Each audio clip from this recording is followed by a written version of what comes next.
In other news, the U.S. threatened to withdraw all hamburger franchises from Russia. Video games don't do satire very well. Sure, you got your GTAs, but those are like every 10 years at this point. So I've been playing Headhunter on the PS2, and sure, its combat is clunky, protagonist is terribly generic, and graphics look like you upscaled a PS1 game, but Headhunter's got heart, spunk, gusto. You play as Jack Wade, a bounty hunter working in a near-future Los Angeles. Things just get better and better.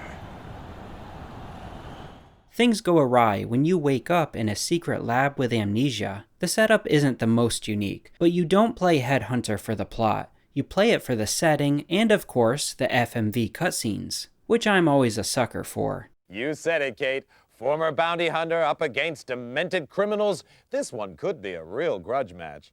Good news is the public's the winner. Loses organs going for transplant. That's right. I'll bet there's a few people would like one of Jack Wade's organs inside them, eh, Kate?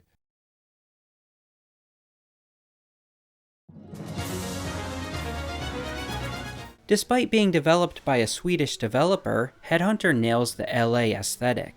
Outside locations are bright with plenty of sunlight, but flat with few noticeable mountains in the background. The streets are run down with dingy mechanic shops, gas stations, and warehouses. This is a world where criminals have their organs harvested for the rich. It's a dystopian world where society is still chugging along, but it's bloated with corruption, which is where the satire comes into play. Between missions, you'll get traditional 3D cutscenes that progress the plot like any other game, but you'll also get FMVs of the local news broadcasts. These immerse you more into the world, and they make me laugh. The loading screens are also full of propaganda and advertisements akin to cyberpunk. It's both unbelievable and a little believable. Anyway, you play as Jack Wade as he returns to his bounty hunter job while trying to get some answers for how he ended up in the lab and why he can't remember anything. He tracks down criminals but has to start from the bottom of the bounty hunter ladder. As you progress through the game, you'll need to take bounty hunting tests to level up your rank. This awards you with new guns and gear, and since organ harvesting is all the rage, you're only allowed to use non-lethal electric stun guns. Which sounds really bad and kind of boring, though they work functionally the same as lethal guns, so don't worry about it too much. After taking on your next bounty, you gotta hop on your motorcycle to ride out to the location that the mission takes place. This is really annoying because to upgrade said bounty hunter rank, you gotta ride your bike above a certain speed without colliding with anything. The longer you maintain the speed, the more points you get for the next rank. It sounds great on paper, in practice it's tedious and adds nothing to the game. Though I guess it is an excuse to drive around the city. Speaking of, I wouldn't call this an open world, but it does flesh out the world a little bit, having to physically drive to the level's location.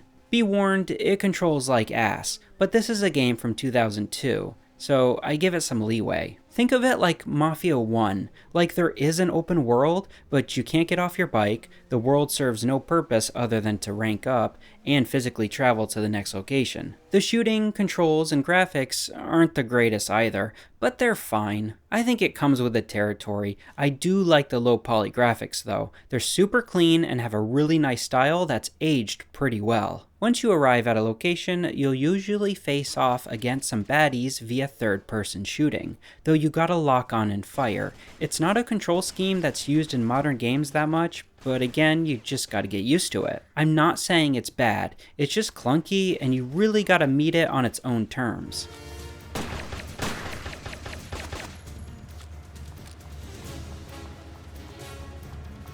You can also take cover, which you'll need to do as you go down in only a few hits. Thankfully, you can bring medkits with you for on-the-go healing. There's also stealth and stealth kills, but it's super bare bones. In between combat encounters, you'll need to solve Resident Evil style puzzles. Lots of finding keys for doors, missing electrical components, which is just another key with a different coat of paint, that sort of thing. You'll also have boss battles that do a good job of mixing up puzzle elements with straight up action.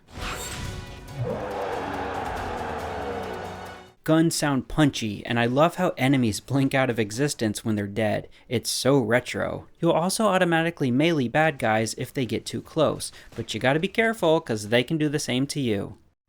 Yes, yes, yes. Project Millennium's right on course.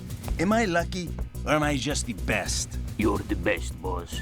Despite the low polygon count, levels have plenty of detail. Offices are chock full of bulletin boards, fake plants, filing cabinets. Now, it doesn't sound all that interesting, but these are all intentionally placed and make the environments a ton of fun to explore. Headhunter's got a real vibe to it, one I don't see often in other games. This vibe extends to the technology. Because it's so near future, you get an otherwise normal looking city, but along with that you got robot spiders and of course PDAs. Now for the kids watching, PDAs were the awkward bridge between dumb mobile phones and smartphones. I forget they exist until I see a Sidekick sponsorship in some PS2 game. I'm looking at you, Def Jam. Unless our funds are restored with interest in the next few hours, I will detonate a thermonuclear device in the heart of Los Angeles. So give generously.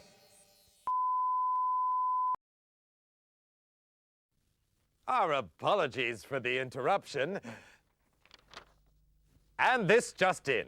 ACN agents have discovered the nuclear bomb. The story starts really generically, which I don't know if that's a word, but it does have a little bite later on. You begin to uncover a conspiracy. There's some backstabbing, some mystery. The voice acting's solid too, even if the protagonist does sound like a bootleg Solid Snake. Suddenly, the syndicate's running on empty.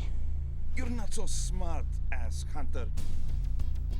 I had a fun time with it, and I was really curious to see where it went. This is definitely a game I'll do a deep dive of in the future. It'll take you maybe 5 to 8 hours to beat, not super long, but not short either. A big downside is that it's one and done. There's no multiplayer or reason to ever replay it. Think of it like an action movie. It's fitting because it's got decent production values. It doesn't feel cheap.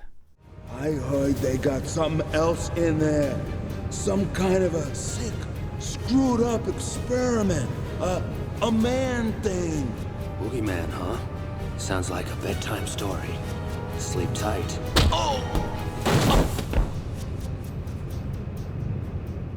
All in all, Headhunter's a fun ride. It's got some unique quirks, doesn't do anything especially well, but it's worth a look. I think you should pick it up for $5 or $10. It's also got a sequel I've never played, so I'm eager to see how that one turned out. Hollywood actors recently held an ENP Awareness Day, in which gun enthusiasts got to try out the new Smith & Easton Stimulator Automatic. With enhanced sound effects, recoil, and explosive impact on non-organic targets, the Stimulator promises responsible gun owners all the thrills of a conventional weapon. I certainly keep a Stimulator by my bed, Bill. Absolutely, Kate.